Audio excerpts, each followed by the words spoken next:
Twese tuba twipfuza kumenya ivyo abandi biyumvira, ariko Imana hari ibintu yakoze kugira ngo iduhishe ico abandi biyumvira canke ica mugenzi wawe muba muri kumwe yiyumvira.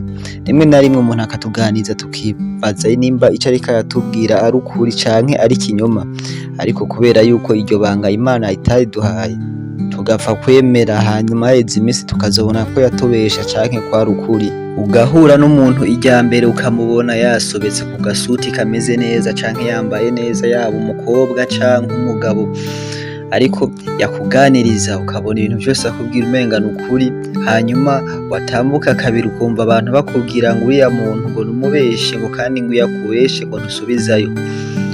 Iri ni ibanga twahishijwe n'Imana, ariko abahinga bamwe bamwe bagerageje kugenzura imibereho y'abantu bamwe bamwe, abo bantu bita ababeshi canke abo bantu babayeho mw'ubwo buzima, baje gutora bimwe mu bimenyetso vyerekana yuko umuntu muriko muraganira canke umuntu ariko arakubwira ibintu, rimwe ashobora gukora ikimenyetso kimwe ukabona yuko akubeshe canke ukabona yuko ivyo ariko aravuga atari ukuri. Twifashishije ikinyamakuru co muri Amerika citwa American Health, bagaragaje bimwe mu vyigwa vyerekana yuko umuntu mukuye irya mbere canke umuntu mugiye guhura irya mbere ashobora kwerekana ibimenyetso bikakubwira yuko umuntu ariko arakubesha mu vyo ariko aravuga canke ariko avuga ukuri. Ibi vyigwa vyakorewe abantu benshi kandi vyagaragaje ko 70% canke 80% y'ivyo bimenyetso iyo abikoze usanga ivyo ariko aravuga koko ari ibinyoma canke ari ukuri. Iyo muhuye n'umuntu irya mbere, nimba ushaka kumusoma mu mutwe kugira ngo umenye neza ivyo ariko aravuga ko ari ukuri canke ushobore kumenya ivyo yiyumvira, hari ibimenyetso bavuze vyerekana uwo muntu canke vyerekana yuko uwo muntu muri kumwe ivyo yashatse kukubwira ko ari ukuri. Uyu munsi rero nivyo tugiye kurabira hamwe. Ikaze kuri G4G. Nimba uri mushasha wisanze hano hantu, kora subscribe kugira ngo tubandanye tujana buri munsi. Nimba ubikoze uri umuntu w'agaciro kuri twebwe, ikaze mu muryango musha. Ikintu ca mbere canke ikimenyetso ca mbere uzoraba ukamenya yuko uyu muntu ivyo ariko aravuga ari ukuri canke ariko arakwesha, aha ndavuga ku muntu muzoba muhuye irya mbere. Nimwahura n'umuntu irya mbere mukaba muriko muraganira, muriko muratera inkuru, ariko aragutera inkuru akubwira ibintu ingene bimeze, ukabona amaso yiwe ayerekeza mu ruhande rw'iburyo canke ukabona umenga ariko aguma araba mu ruhande rw'iburyo. Abahinga bavuga yuko mu gihe umuntu ariko aravuga akaguma araba mu ruhande rw'iburyo, akenshi ibintu aba ariko aravuga aba ari ububeshi. Bavuga yuko kubera yuko iyo uriko uraraba ku ruhande rw'iburyo ngo biroroshe yuko ufata inkuru canke ushobora gutegura ikinyoma kugira ngo ugifadikanye vyoroshe. Ico rero abahinga bavuze rero, niwahura n'umuntu irya mbere hanyuma mukaba muriko muravugana ukabona umenga aguma araba ku ruhande rw'iburyo, ibintu azoba ariko arakubwira uzotangure kubigirako amakenga.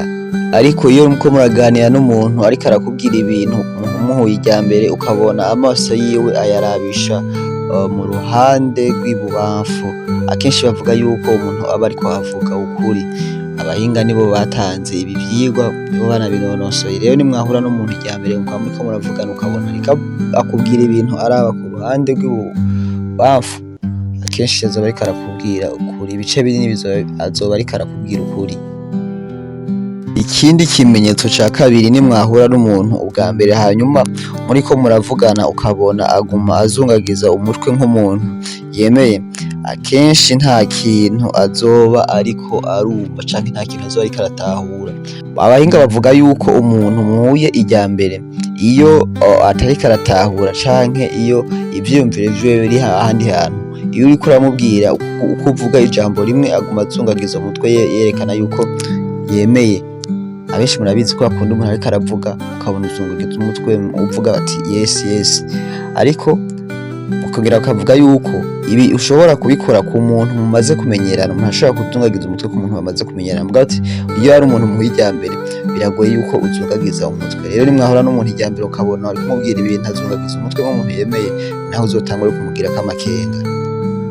Ikindi kimenyetso, nimwahura n'umuntu ubwa mbere canke niba waba uriko uraganira n'umuntu ukamubwira ikintu gitwengeje canke ikintu kinezereza, nimba azoba yaryohewe vy'ukuri uzobirabira mu maso yiwe, uzobona mu maso yiwe haza utuntu tumeze nk'iminkanyari, ndavuga rwa rukoba canke ku ngohe zimwe ziba zifutse ijisho, ati ku ruhande haza utuntu tumeze nk'iminkanyari, ati ariko mu gihe ashatse kukubesha ko aryohewe uzobibonera ku munwa gusa, n'ayandi mu maso nta kintu na kimwe uzohabona. Hano uzomenya ati yamara uyu muntu naho ndamubwiye ibintu nkabona amenga ariko aratwenga, ati ku mutima kweri ntakiriyo, uzobirabira mu maso. Abahinga bavuga yuko akenshi amaso ntabesha, amaso avuga ukuri. Umuntu arashobora kubesha ariko amaso ntashobora kwigirisha.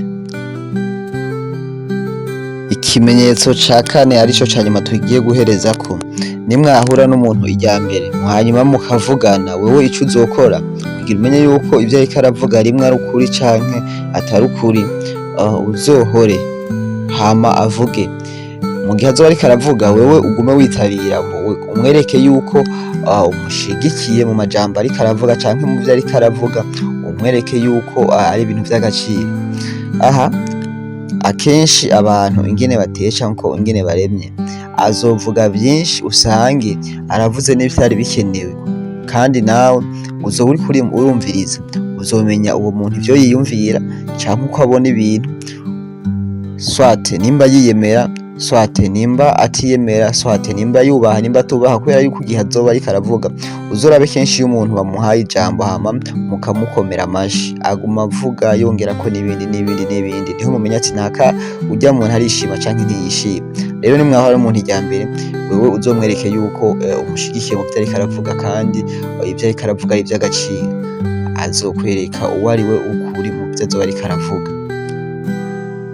Ngibi ibimenyetso bine vyokwereka yuko umuntu muriko muravugana canke umuntu muhuye irya mbere ivyo ariko aravuga nimba ari ukuri canke ari ikinyoma. Mwakoze kubana nanje muri iki kiganiro, jewe wumva ni Roy Drift kuri Drift. Bandanya mukora subscribe, tubipfuriza n'umwaka mushasha. Iki nico kiganiro ca mbere umuntu akoze muri umwaka. Ciao ciao, murakoze.